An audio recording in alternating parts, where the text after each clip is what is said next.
I think it's a really difficult one because I want to see the best guys race each other kind of as much as possible. I don't want, as an athlete, to have to do 6, 7 races across a year and not be very good for any of them. You know, I'm the kind of athlete I want to race when I'm at my best and go out and race. So it's difficult, and especially this year with the travelling involved and the timing of a lot of it.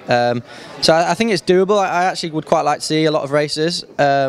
But the differences is, one, I think the timing has to be very important. So, you know, for example, this year there's Auckland and then 3 weeks Cape Town and then 3 weeks here. So they're almost impossible to link them up. You know, you have to go somewhere in between, and so that's really, really difficult. I think secondly, there have to be different kind of races. You know, you can't have every single race as a big city race, flat course.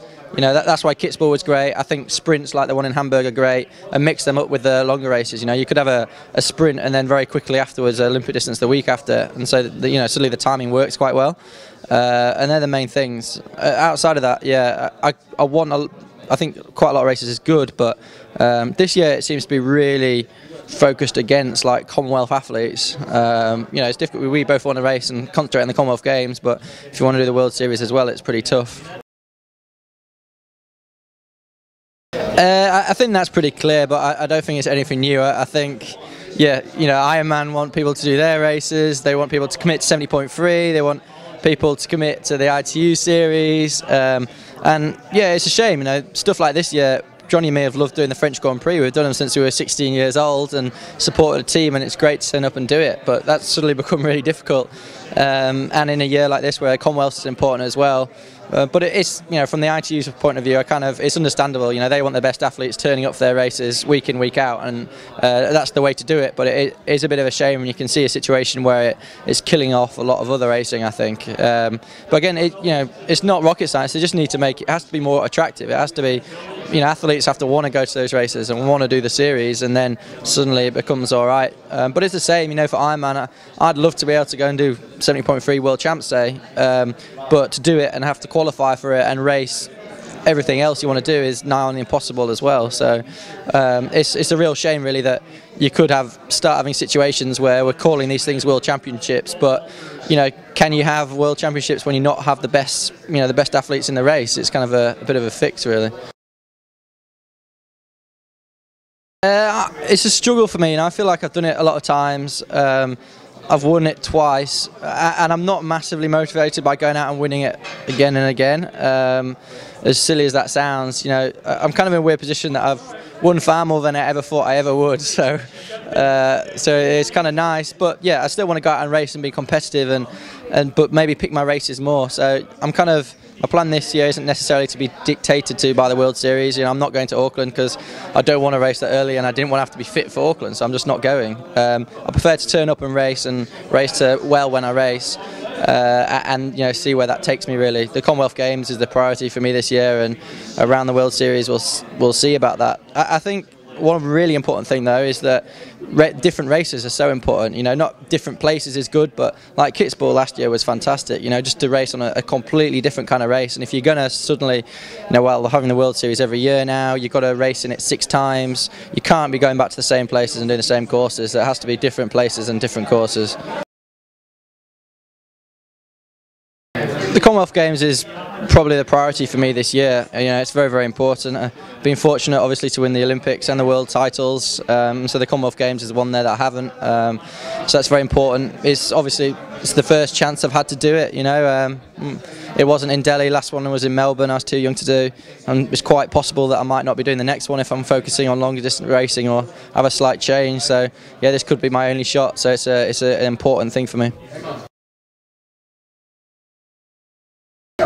Well, yeah, Rio first. Obviously, I'd love to win another gold medal, and that's the focus for the moment.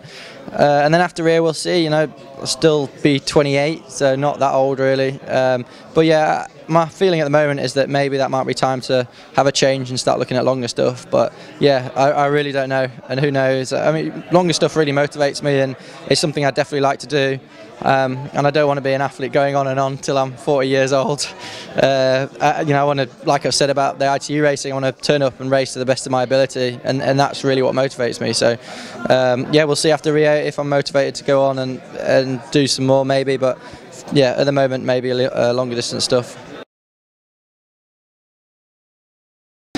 Well, I think that's why I said earlier, I don't want to leave it necessarily late. Obviously, an example, Bevan Doherty, fantastically strong all-round athlete who I think could have done, should be a fantastic Ironman, but has he left it too late? I think he's well into his 30s now, isn't he? And that's a bit of a shame.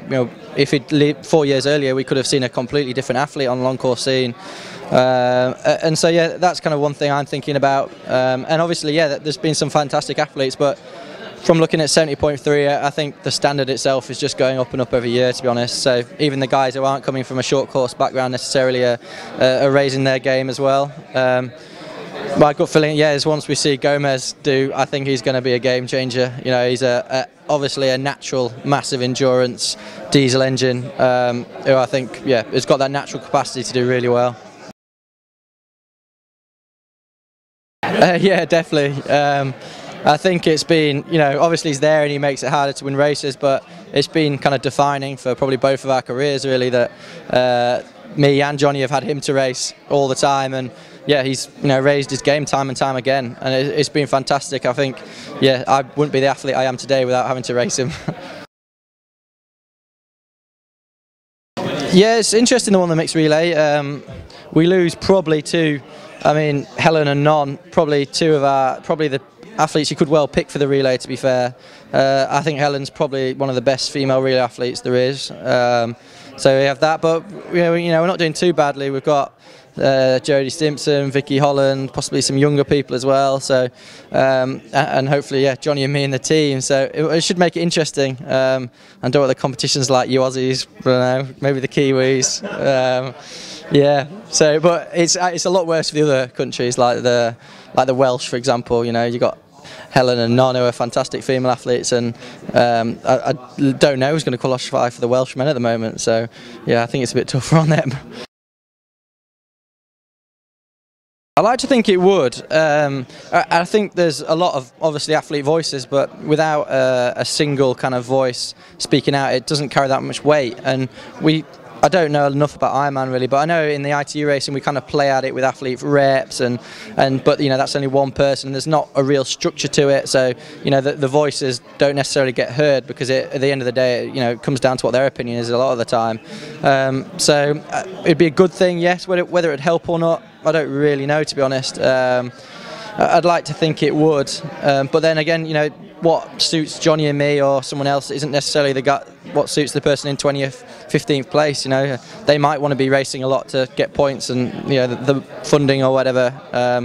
Who knows? On the whole, in political stances, I'm not a big fan on unions as a whole. So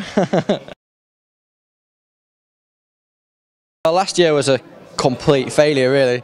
I wanted to have just a season of enjoying racing, which I kind of did, but to be injured on the grand final in London was, if I'd done anything all year, I just wanted to win that race, really. So that was a disaster. But this year, Commonwealth Games, I think to win that is the minimum requirement, really. That's what I really want to do, and then we'll see about the World Series. It's not the Commonwealth Games first. Obviously, I want to go out and be competitive at World Series racing, but the series as a whole, obviously it'd be great to have a world title, but I don't want to force myself to do it necessarily. Well, I think it's fantastic that there's more interest coming in, and that's brilliant. I don't actually know in terms of how big the pie is and what the percentage chunk that goes to the prize money, and you just have to have faith that it is going to the right place. But I think it sparks a whole bigger argument across the whole of sport, the whole other sport, that at the end of the day in World Series racing, if you're not coming top 10, if that, you're not making any money on the race. By the time you have to fly to Cape Town or Yokohama, wherever you live, we're talking about big long haul travels there, significant amounts of preparation. So not only are you making money on your career, you're not making money on the race. And I think it's pretty good for people like us who turn up and win races most of the time. And if you win the World Series, you end up with a lot of money out of that, which is fantastic. But I think it's more the guys from 10th onwards, and I think that's what the triathlon needs to look at as a sport more than anything, because it's a sport propped up at the moment by federations and government funding, which I don't think is sustainable. So that's the more interesting part.